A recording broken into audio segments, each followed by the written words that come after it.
it's my pleasure and honor to join you and to share with you some of the perspectives of the work we are conducting at the global level regarding micro-credentials, but broadly regarding the way we can recognize skills and qualification in the 21st century, take into account the different mega trends and global trends that we see in our world today. And of course, for me, one of the important aspects of our work is how much our agenda is triggered toward leaving no one behind and to ensuring that education and training system cater for the needs of everybody. And I think this is something that obviously your conference is looking at, that equity and inclusion agenda is at the heart of any policy discussion we are having.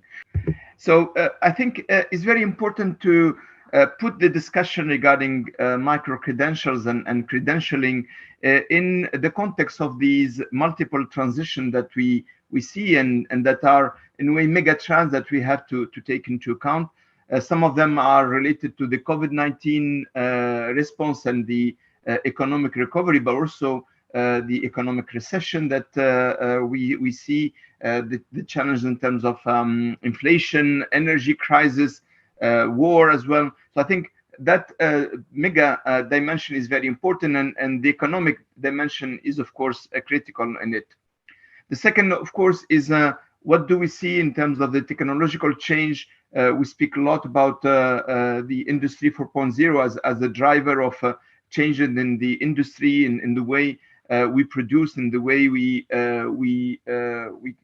craft new products and new development, artificial intelligence, and other matters that are affecting the economy and affecting the way the production is happening. I think something that we tend to neglect because we focus on developed economy, but in most of the developing economies, informality of the labor market remains very high. At the global level, we estimate it at around 60% of the total employment, but it is a phenomenon that is not only affecting, let me call it, developing economy.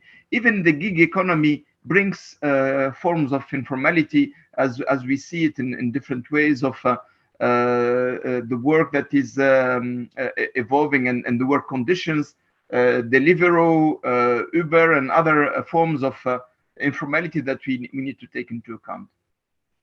The other dimension is, of course, the demographic transition. Depending on the countries and the context, either we are in a situation of youth bulge or in a situation of aging population, which impacts the way we organize and we deliver education and training systems. Probably there are two major dimensions that are not related to the economic, but more related to our relation with each other and our relation with the planet. One is how we are looking at the societal and political issues, a human rights perspective, solidarity, the way we treat migrants and refugees, the way in way we live together. And this is something that UNESCO has been promoting since its establishment. And of course, something that is threatening the humanity as a whole, and is the climate change, is effects on the biodiversity and the quest that we are having, all of us, I think, in terms of green transition and addressing those challenges. So I think it's very important that we don't zoom immediately on micro credentials because they are micro, but we look at the macro perspective before we come to the micro perspective. And in all this, there is an attention at the global level regarding the transformation of education, and I think it echoes the title of your conference and how we can reimagine education.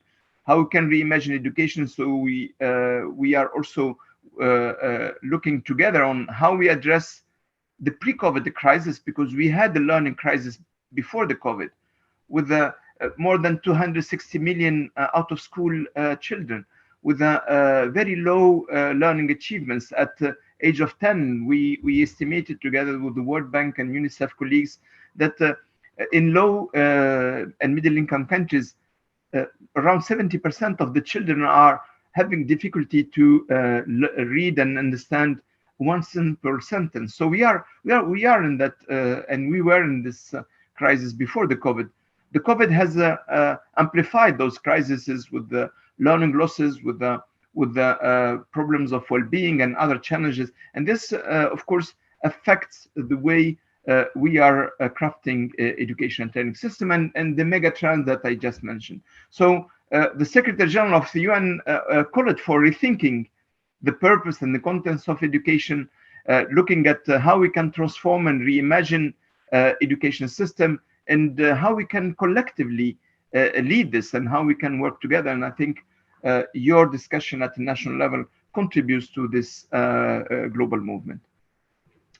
Probably one aspect that is very important when we are discussing education and training is how we look at the learning pathways today. And we look at them from an individual perspective, first of all. A right to education, a right to flexible learning pathways, a personalized learning pathways, and then how these can be targeted through measures for inclusion, for gender equality.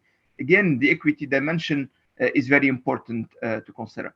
But of course, we shouldn't neglect the economic dimension of the learning pathways and how skills can be built for addressing at least the twin transition of toward digital and green transition. But broadly speaking, how we can prepare for responding to sustainable economies and inclusive economies, rather than a growth that is rather dividing societies and economies.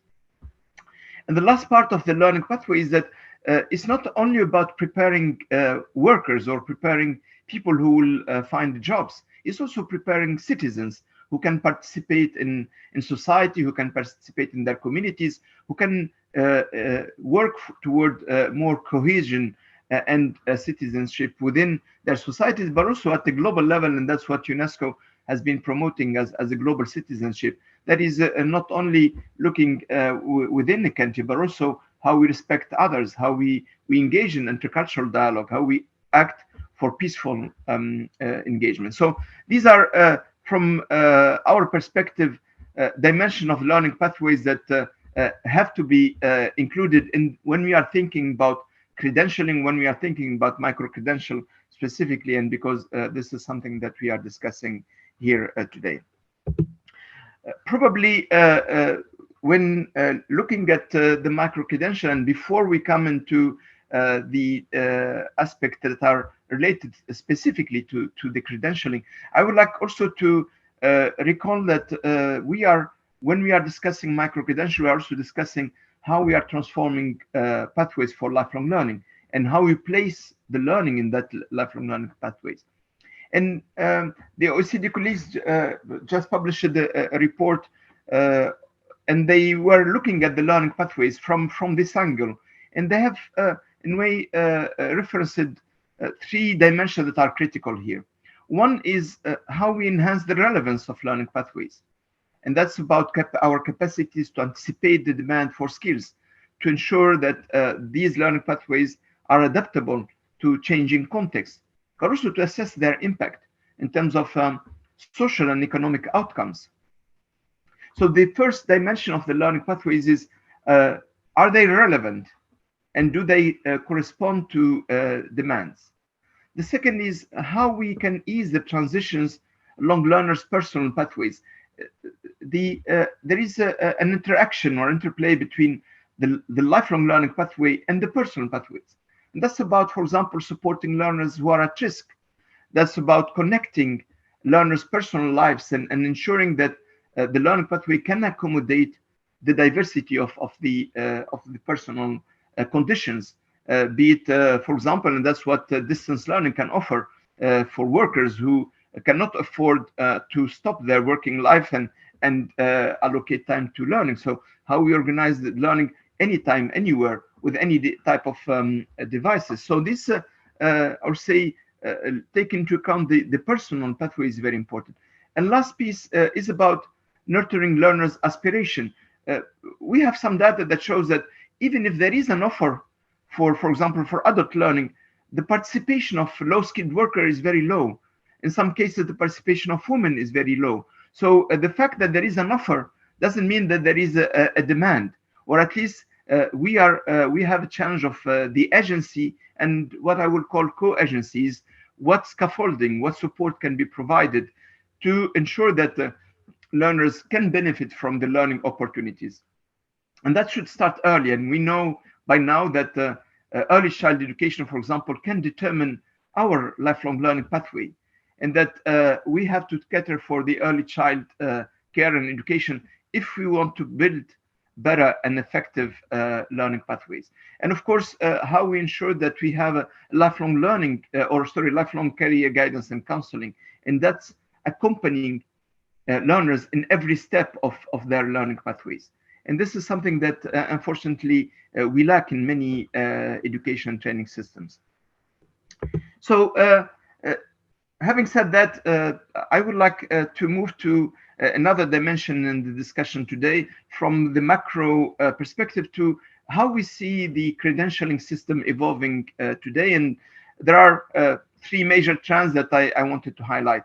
One is the fact that we see a growing number of countries developing national qualifications framework.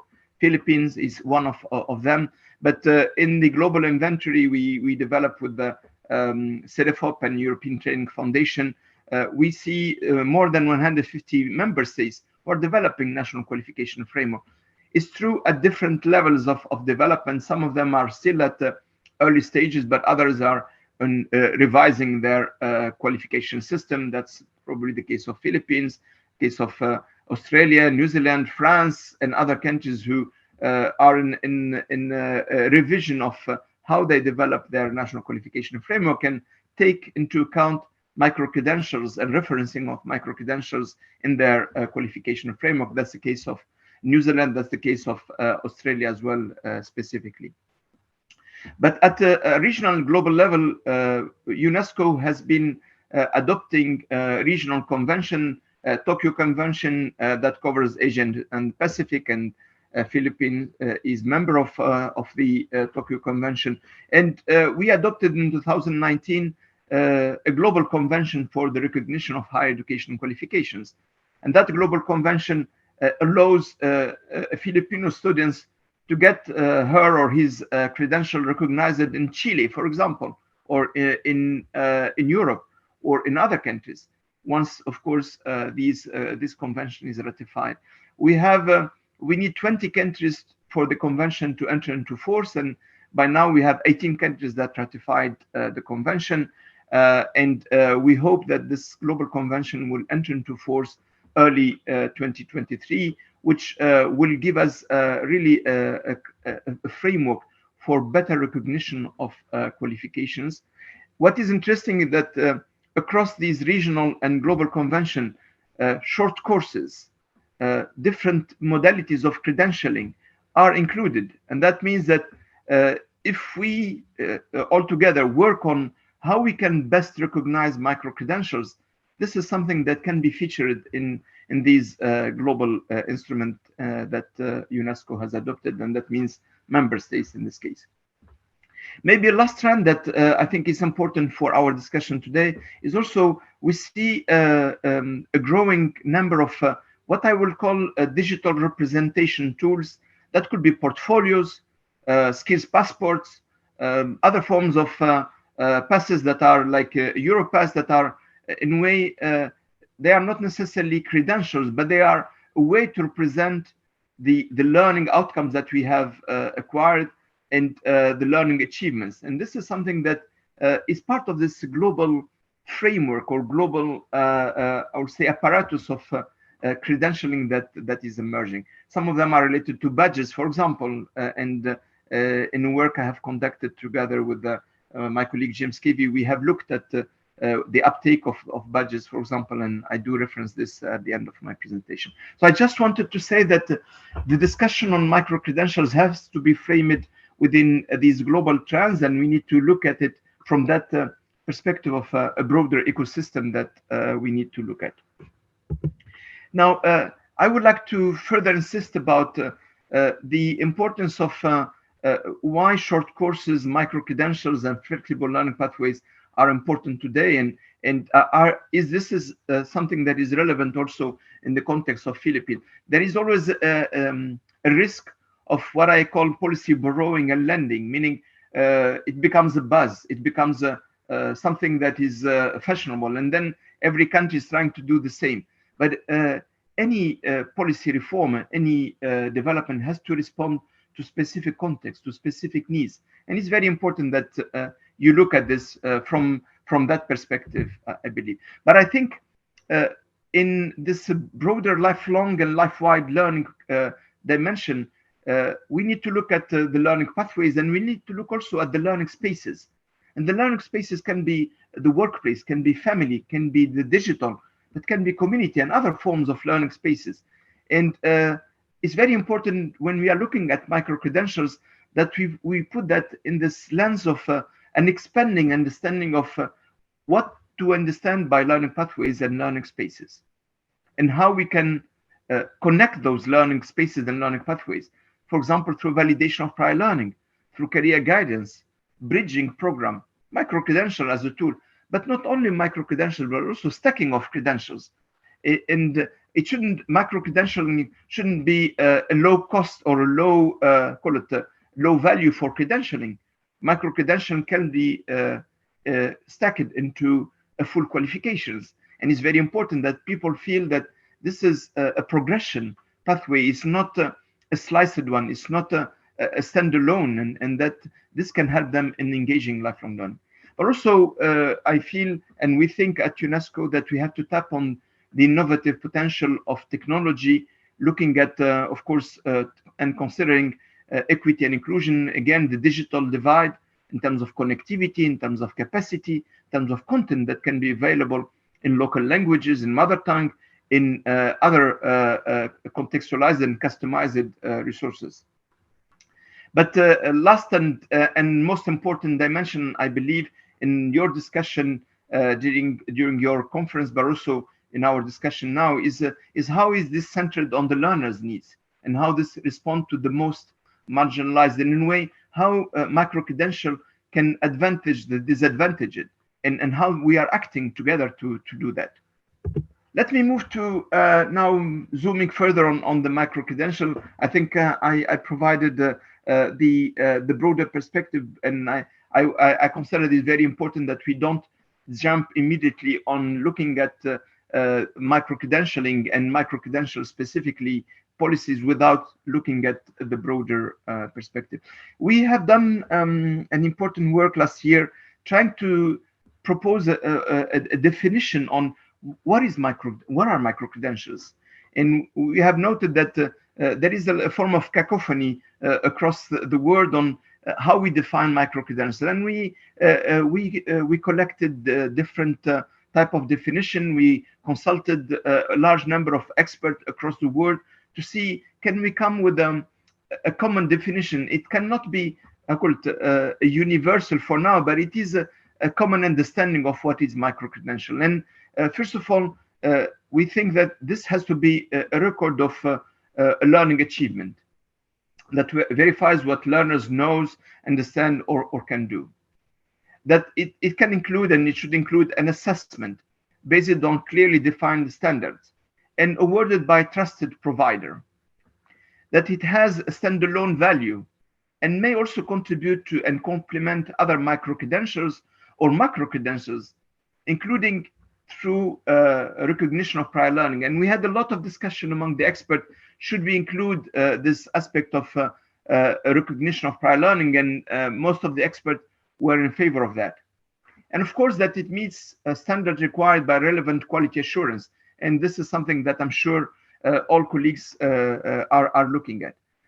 This is a proposal that we made, and I'm referencing the report we prepared for that. But of course, we are not the only organization that is looking at definition.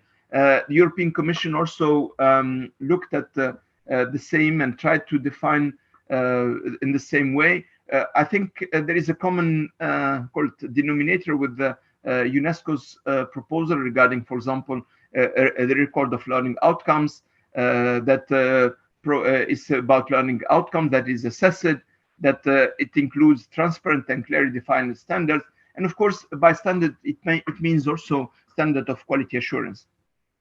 The same for colleagues at the OECD. They have been looking at the definition, and in a way, they do look at how this is validated and achieved through learning outcomes, the importance of assessment and validated assessment that will mean quality assurance. So broadly, the definitions, I would say, are crafting 3 dimensions. One, that this is a record of learning outcomes, that this is a result of an assessment, and third, that this is defined against a standard, including quality assurance standards.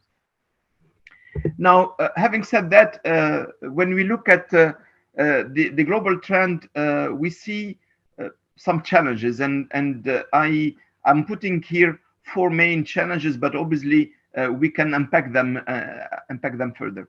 First of all, how are they fit for purpose, micro-credentials, and do they complement or replace qualifications? How we place them in a way within the broader qualification framework, and how we would reference them. So that's one important challenge that we have to look at, and I'm sure you are discussing this in your context.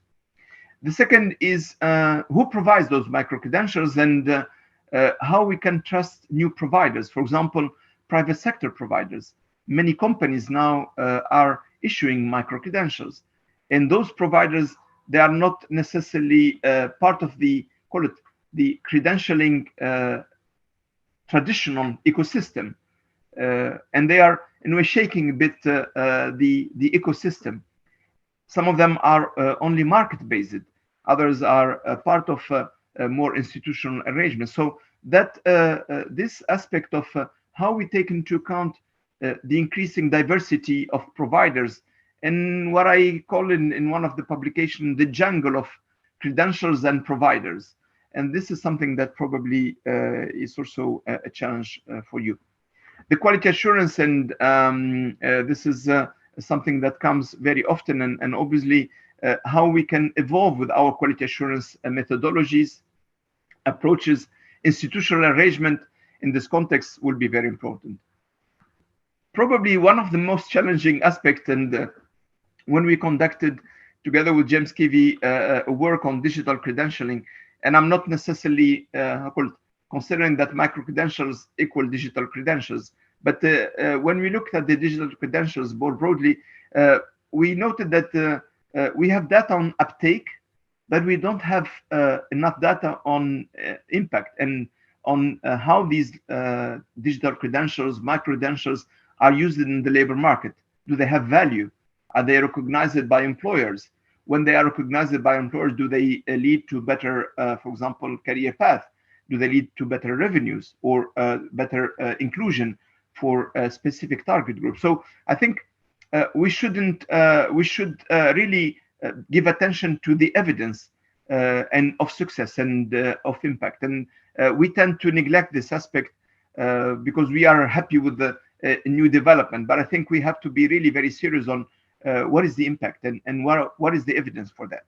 Probably this would require areas of action, and some of them are related to policy dimension, some of them are related to institutional development. First of all, I think it's very important that we place this discussion in the understanding of the qualifications framework and credentialing framework, not necessarily national qualification framework, because in some countries they don't exist, but how we look at micro-credentials from a lifelong learning perspective, and how this can be featured into this lifelong learning pathways, from basic education to technical and vocational education and training, to higher education, to adult learning, and how we can provide adequate reference to degrees programs, short courses, micro-credentials.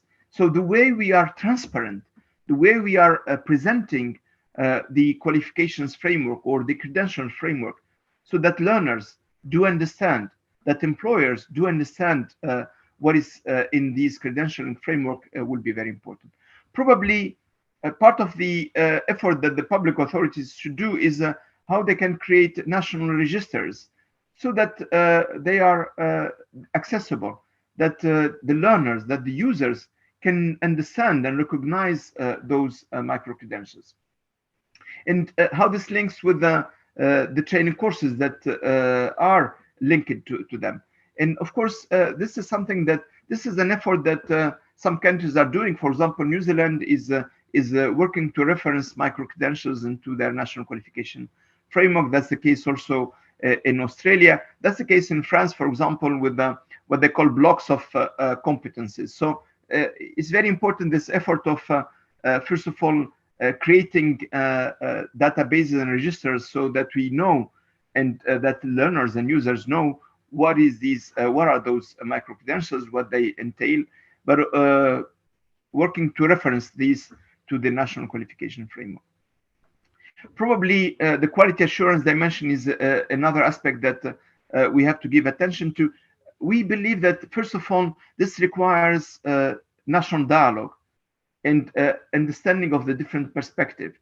It requires peer learning and engagement to understand a bit, for example, what is the definition that we are giving to micro-credentials?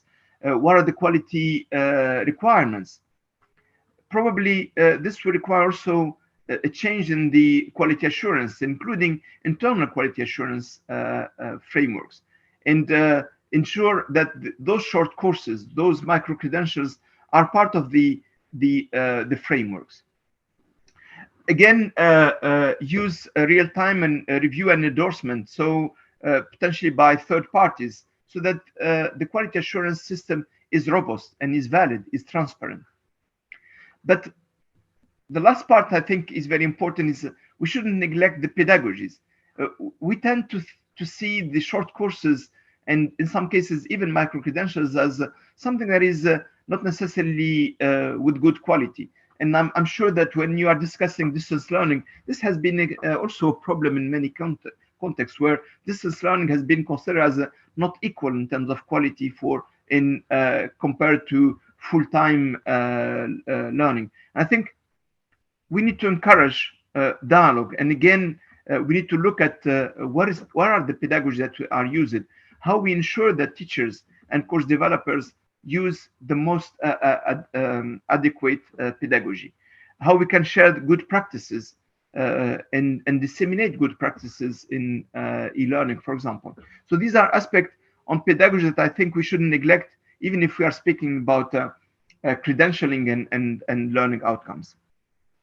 Last part of my focus is about the digital dimension. Of course, as I said, I'm not considering that micro-credentials equal digital credentials, but there is a trend that micro-credentials are part of the digitalization of credentialing. But I think we need to take into account that this has what I call double-edged sword dimension. First of all, micro-credentials and the use of digital credentials and data can offer better and more individualized, probably more personalized learning pathways. But they come with a price. The price is a risk of data privacy and security. And we see this emerging in different contexts. Here, just examples of across countries and across jurisdictions about the challenges related to the use of learners' data, including children data. And this is something that we see as an emerging challenge.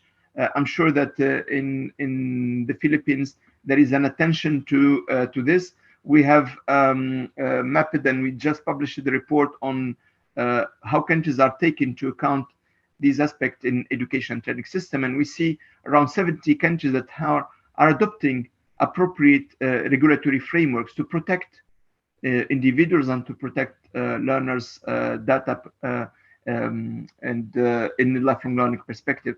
One of them is, of course, the European Union GDPR, which is an important development to protect citizens' data. So I think we need to give attention to this aspect, and we need to give attention to that the landscape is becoming quite complex, a student in Manila can enroll in Coursera course, for example, in US, and the data of that learner is not in Manila, is not in the cloud or a data storage in Philippines. It can be in other countries. So it's very important that countries, that institutions work toward protecting the learners' data, protecting their privacy, their security, and ensuring that we own our data, and that students do own their data, and that it's not giving to others without their permission. So this challenge of datification, challenge of digitalization, and as I said, this is a double-edged sword. We need to promote the digitalization to facilitate the learning pathways, to facilitate the recognition of skills and qualifications, including micro-credentials, but we have to take into account that this comes with the risks of, first of all, the risk is macro in terms of the digital divide and not within and across countries, but also the risk of data privacy and security. And this is the work that we have been doing at UNESCO, and we published a report on this. Dear colleagues, let me finish with some policy recommendations. And from my perspective, there are 10 policy aspects that we have to take into account. First of all, is are we able at the national level to adopt a framework, a policy framework that can promote short courses, micro-credentials, and flexible learning pathways, starting from how we adopt flexible learning pathways in a lifelong learning perspective. Without that broad framework, we cannot set the conducive conditions for a valid and valuable and recognized micro-credentials. We have to create multi-actor learning ecosystem. It's about institutions, and it can be higher education, it can be other institutions, but it's about engaging with employers, engaging with civil society, engaging with providers, and engaging with the edtech that is coming quite strongly in the context of education systems and has been accelerated and amplified through during the COVID-19. Obviously, the development of national qualification frameworks that cover all the learning provision and learning different learning settings and learning spaces will be very important, and I have mentioned that. Probably looking at the digital infrastructure and storage of learning is an important aspect. Developing and ensuring internal and external quality assurance framework is another policy recommendation that we are making in the report we published. Funding is very important, and investing in micro-credentials is not for free. It requires resources, it requires sustainable resources so that this effort is maintained and is growing depending on the demand and the changes in the labor market, the demand of learners as well. Carrying out accompanying action research, I mentioned about evidence and data. It's very important that we look at the impact, we look at the uptake, we look at the success, we look at is this system and are those instruments equitable? Are they advantaging the disadvantage, or they are rather giving another premium to the advantaged? And I think this quest for equity and inclusion is very important. Conduct international benchmarking and peer learning is very important, that we learn from each other, that the experience of Philippines is shared with other countries and vice versa. Is very important, this policy learning dimension that we are supporting. I mentioned the digital dimension, but I think it has to be framed within what we call digital transformation plans of education and training system. It's very hard to see how we will develop digitalization of credentials without, or micro-credentials and credentialing and learning pathways without a broader digital transformation of education and training system. And probably, and as I mentioned, adopt regulatory framework for learners' data privacy and protection. This is something that we are really emphasizing, and a work that we are doing on guidelines, on resources for member states and institutions to protect learners' privacy within a lifelong learning perspective.